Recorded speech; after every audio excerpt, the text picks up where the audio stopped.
know you may be watching Raenah here and she looks a little bit small, right? But trust me, guys, she's not that small. She's tall and powerful. And what you're seeing here is not the real Raenah. In terms of when you look at her video, she has height. She gets up in the air over players. In terms of corners and free kicks, she's very good in that. Raenah, what is your feeling or your take in terms of uh, Caribbean kids, trying to get into the collegiate, area, specifically soccer? What are some of the things you would want to advise them that they need to work on? Because right now I am working with a number of schools, and what you're getting from the top coaches in those schools are mentioning to you, they would prefer to get kids that is playing with their national teams, Mhm. because the collegiate soccer is not what it used to be 4 or 5 years ago. It's really competitive now, and you're getting kids that play international level. Yes. What is go ahead. My advice I would take, just from my experience playing both in Trinidad, like at a local level and in the United States, I think one thing that soccer-wise they should kind of take in consideration is fitness. I don't want to say that's like everything because in the US we're not the most technical players, and a lot of Korean players are very technical, very skillful, but they just don't have the fitness to back it up. So that's one area that I think could be more focused on, but not to take off emphasis from the tactical ability and just the natural ability that a lot of Caribbean players have. Um, and then also academically, because I know the school systems are slightly different. If you are considering coming to college in the US, try to vary your classes and go look at the requirements of whatever league, if you want to go NAIA, NCAA, or JUCO, and see what they require for your core courses, just so that you don't get in a situation where there's a school that's looking at you and then they see you haven't done the right classes, so then you can't get approved by the body, the soccer body, and that make sure, and your grades are really important, even for the top level schools. That's a big thing that they want. They want players who are smart academically and who could focus on the work, and that helps you a lot when they're looking for you. I'm going to piggyback on the last portion of what you said, because that is very much interesting. How do you balance your schoolwork and your soccer? How do you balance? And I know you do some coaching too, yes? Yeah. How do you balance that? Because you already have your degree ready and you're heading for your master's. How do you balance that? So how I balance it is, well, personally, I think having a lot to do kind of helps with my time management. So I definitely, I make sure I plan my time so that I have enough time for practice, for lift, for film, for whatever we have, and then any extra work that I want to do, and then also to get my schoolwork done, because that is also really important towards me getting my degree, because that's why I'm here as well. So I just think you have to know yourself. So whatever type of person that you are and how you plan your time, you just have to learn that, and you kind of have to learn quickly, just because you get thrown into season immediately when you start school. So you kind of have to learn that quickly. But once you know how you function, I think that's how you be the most successful. And it's not going to be the same for everybody. How I function is not going to be like how somebody else functions. But just figure out how you function, how you study best, and I promise you, it will all work out. Time management. Let's look at that word, really. Time management. For instance, for me as a coach, I'm a full-time coach here, and I do a number of different things around soccer. And time management is so critical, really. And I know you could attest to being able to and there's so much distractions around. Yeah. So much things to distract you from focusing on what you really want to focus on, what you're supposed to be focusing.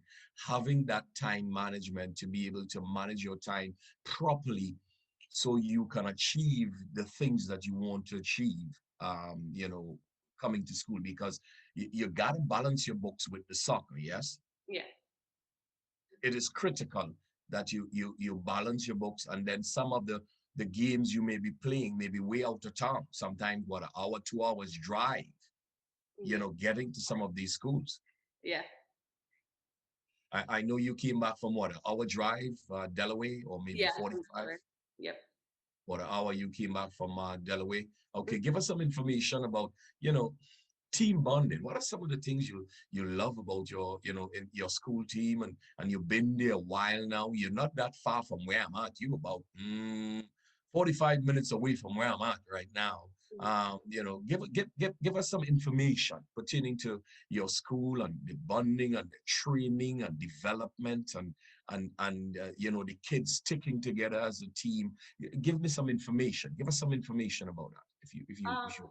So my team is there. We're very close knit, especially with like our class. So a lot of times, like each class kind of does a lot outside of soccer with each other. Like we'll go out to eat. We'll go like during the summer, especially because we Drux is a quarter school, so we're here all year. So like during the summer, we'll go out to events and just hang out, like do homework with each other.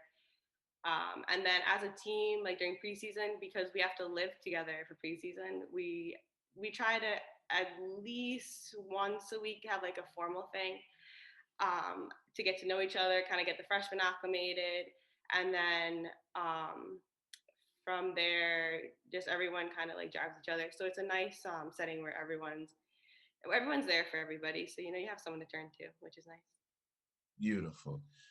You represent Trinidad and Tobago at international level, and you played against some top countries. And I know from that you have gained a number of good experiences and met a lot of people along the way. And how is that? How did that develop your game in terms of who you are today at playing at that level, representing Trinidad and Tobago? I would say that developed my game because I was forced to learn how to bring my game up to the level of the age group I was playing with. So the first time I played under 20, I was still like, I think I was 16. So I was a lot younger I was one of the younger players on the team. And we played teams like Canada, who has a lot of closer to 20-year-olds. And they're just, the age gap at that time, like they're a lot bigger, a lot faster, a lot stronger. So I had to learn how to adapt my game in reference to them and their playing experience. So I think that made me see different, and I also got to play under a lot of coaches, so I got to see different tactics and different ways of how you could play, and like I think it gave me a better soccer IQ, just having a different atmosphere than just playing like in the US and just playing club or my high school or something like that. And how did that help you with your collegiate soccer? Playing at that international level and now going back to collegiate soccer. How did that help you, when you get back to collegiate soccer through that experience? I think that helped me because I know what it's like to play against physical players, and I also had experiences where I had to do like we had to do stuff like gym, and we had like specific strength conditioning things, not just kind of random um, things that I have to do on my own. So I had that experience. So I kind of like kept up with those things going into college. And so when I got into college, it didn't feel like there was a huge gap between the physicality and the speed of the game as it was internationally. And so I think that helped me in that aspect because I was able to get into it quicker. And it was just learning how to play with the team I was playing with at that point.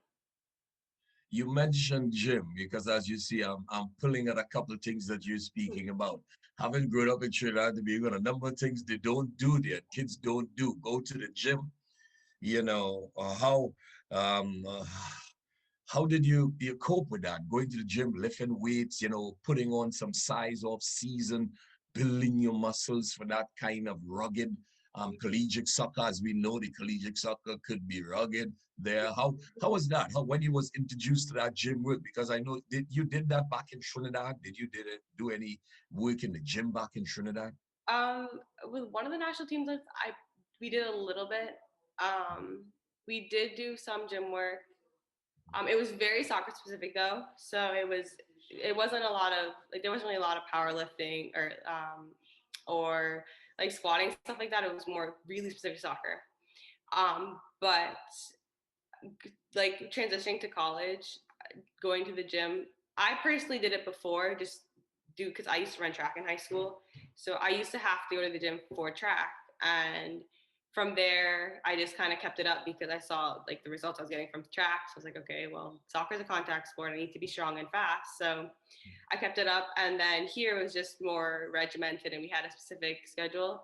But I mean, I personally enjoy it. So getting stronger wasn't like a wasn't I wasn't upset about it. Like I know some girls have a thing with their body changes and they think they look kind of manly, and I personally like the fact that it improved my performance. So that's just me though. But it's good for you, and it's really built around injury prevention. So it's really important that when you do get to college, and even before you go to college, to to start, because it helps with injury prevention, and then the less you're injured, the more you play, and that's always better. Interesting. And I would just piggyback on that. It helps you from getting injuries.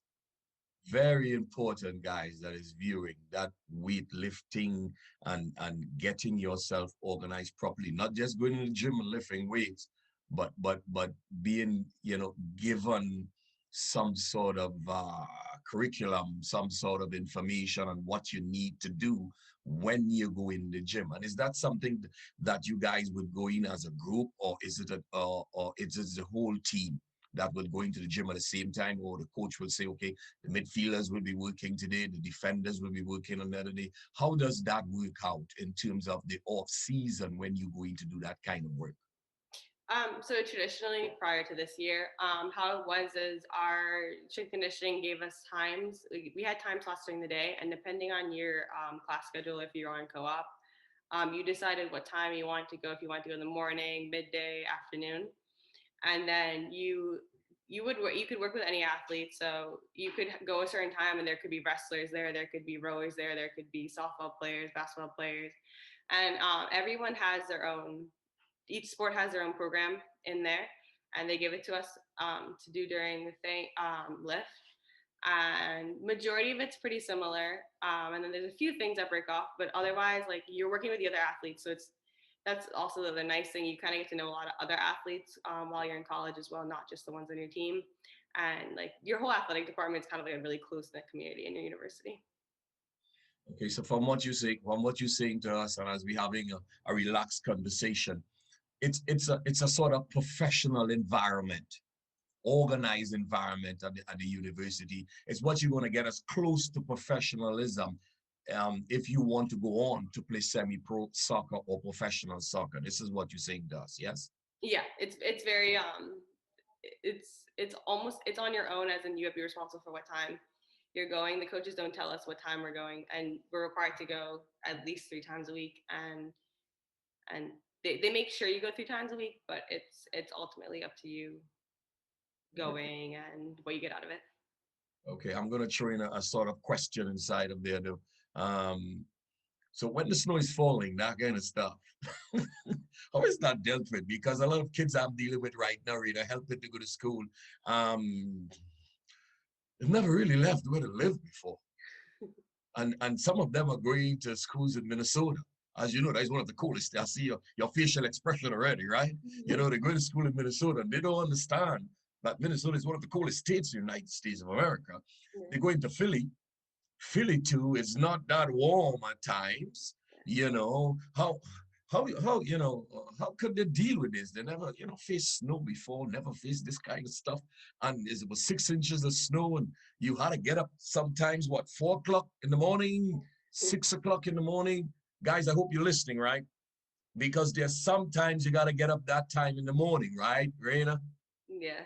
Yeah, you got to get up 4 o'clock. Coach call a 5 o'clock training session, and it's time to get up, and you got to be there. No late getting up, and you didn't get yourself together. You got to be prompt and organized, right, Rin?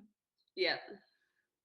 Beautiful. Just want to share some information about it because I'm trying to get the kids to understand, what you're getting yourself involved in. It's not jumping on a plane and I'm going to United States and everything is going to be good.